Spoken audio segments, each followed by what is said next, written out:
Hey there everybody, how's it going? Great to see you again, thanks for coming out today. So as you can tell, the light is really harsh. It's a nice clear blue sky day, but very harsh light. And I actually wanted to come out here on purpose when it was like this, because today I'd like to talk about the other half of the zone system, the half that nobody ever mentions in their videos. I've been watching a lot of zone system videos lately. And everybody, and I'm guilty of it too, well, everybody always talks about the metering, but they never talk about the other part of the zone system, which is the developing, which is at least 50% of it. You know, people joke about Ansel Adams had like 2 or 3 zones that he never told anybody about, because his photographs seem to have more zones than what he talked about. And to a certain extent, that's true. Because if you watch all the zone system videos on YouTube, most of them, nobody ever talks about the developing part of it. So the exposure part of it is important, but if you're really using the full zone system, then you're shooting film and you're processing the film specifically for each individual photograph. So it's all part of the pre-visualization. And it's getting as much control over the process as you possibly can, and it's those hidden zones that, I mean, not that there's hidden zones, but Ansel Adams was able to extract more information out of his negatives than, you know, than simply by metering is the answer. And in a nutshell, to make this a very straightforward explanation, so if your meter's 50% gray, and your highlights are 1 zone, 2 zones, 2 stops higher, okay, and your shadows are 1 zone, 1 stop, 2 zones, 2 stops lower, you've got a 4-stop range, all right? And your shadows are going to be on zone 3, and your highlights are going to be on zone 7, and that's about perfect, okay? But you come out to the real world, and you meter your shadows, and you put them to, you underexpose your shadows by 2 stops, so you're on zone 3, and let's say your highlights, your bright areas are 1, 2, 3, 4 stops over, right? So if you take the photograph at the 18% gray median exposure, then your highlights are going to be 4 stops overexposed, or zone 9. They're going to blow out, okay? Well, you know, you always hear the adage, expose for the shadows, develop for the highlights. That's the zone system, all right? So in that situation, when you're metering and you got your shadows and you put your shadows 2 stops under, well, if your highlights are 4 stops over, you need to process your film 20% less, okay? But when you do that, because of the idiosyncrasies of film, you also have to overexpose the film. And that's where people's brains start to melt, and I get that, but trust me, it works. So you rate your film. So in that situation, and basically it's a situational awareness, and you know through experience that when you have a situation where you're going to do, you know, when you're going to expand, I'm sorry, when you're going to contract, see, that's the problem. This inverts all the time, and it plays with your head. But stick with it, because it's worth it. When you have a situation where you're going to contract your shadows down, now remember, in your development, I said shadows, your highlights, you're going to contract your highlights down too, right? So when you mess with development, your shadows areas kind of stay where they are. They don't really move too much. It's your highlights that you can manipulate through development. All right. So just accept my word for it, that in that situation where you're going to take your highlights from, let's say, zone 9 and bring them down to zone 7 through development, 20% less development time, okay? You need to overexpose the film. I know it's counterintuitive, but you need to overexpose the film by a stop. So if you're shooting 100 speed film, you need to rate it at 50. In that unique situation, okay? In other situations, you don't really have to manipulate the exposure.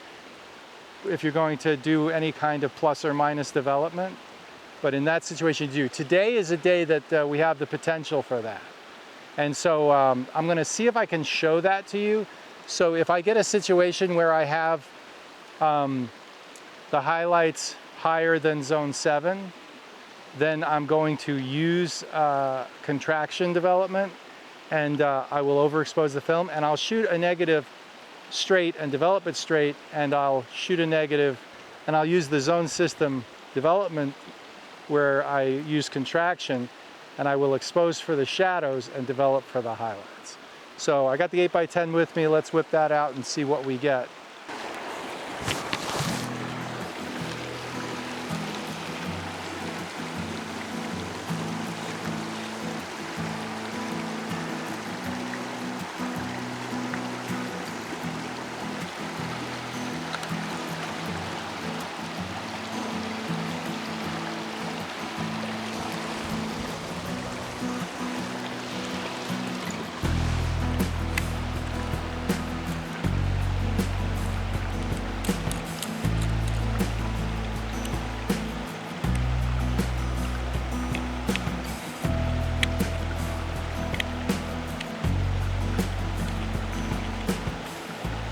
My shadows are 2 seconds at ISO 100, so they are 4 seconds at ISO 50.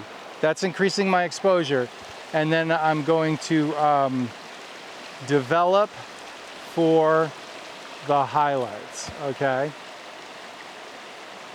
But 4 seconds will get my shadows at zone 5. So 2 seconds, 1 second, I've got a 1 second exposure. We'll put my shadows at zone 3. And then, this is what I'm gonna do, okay? I'm gonna take one negative where I just shoot it normally and process it normally. And then the second negative, we're gonna incorporate the zone system contraction development, okay? Hopefully that will be demonstrative. So therefore, for my first exposure, it's going to be 2 seconds would get my shadows at zone 5. So therefore, 1 second, half a second gets my shadows at zone 3. The highlights are going to be blown out. I'll tell you that right now, okay? But let's do it so we can show you what the contraction development will do. All right, here we go. What did I say? Half a second at f32. But first I got to get everything in focus, so let's do that.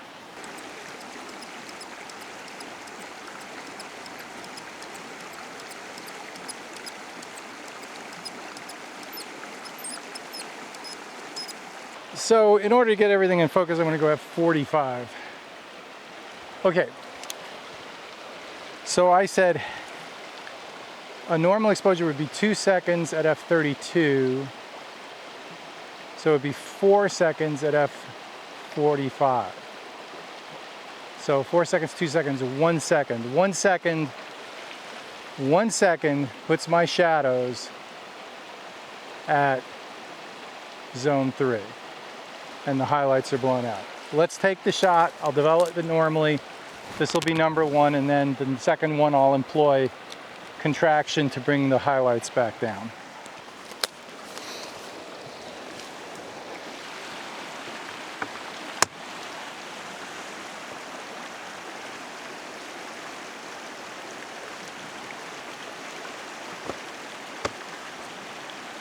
So, 4 seconds, 2 seconds, 1 second. Normal exposure, here comes the wind. It was totally calm while I was faffing about getting everything ready to go. Of course, the wind kicks up as soon as you're ready to take the exposure.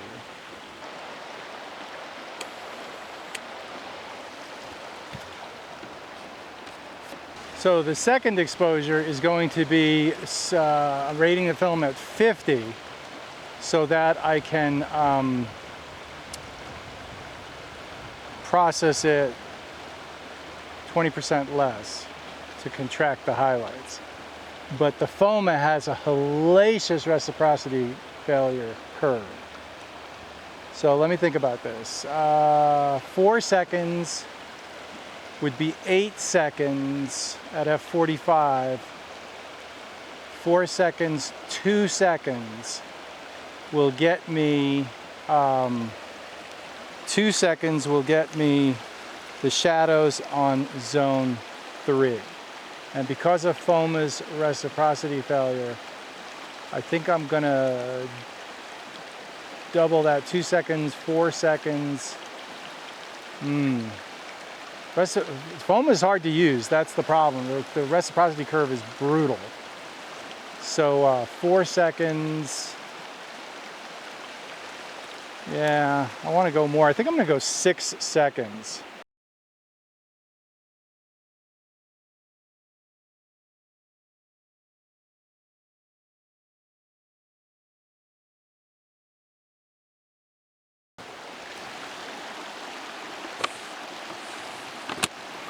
Now, if this weren't for testing purposes, if this were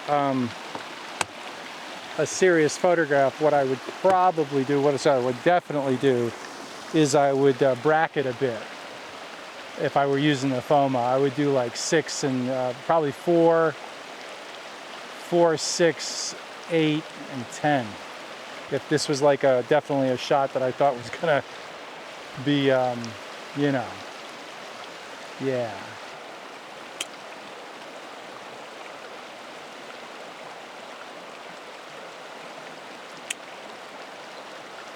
All right, 6 seconds.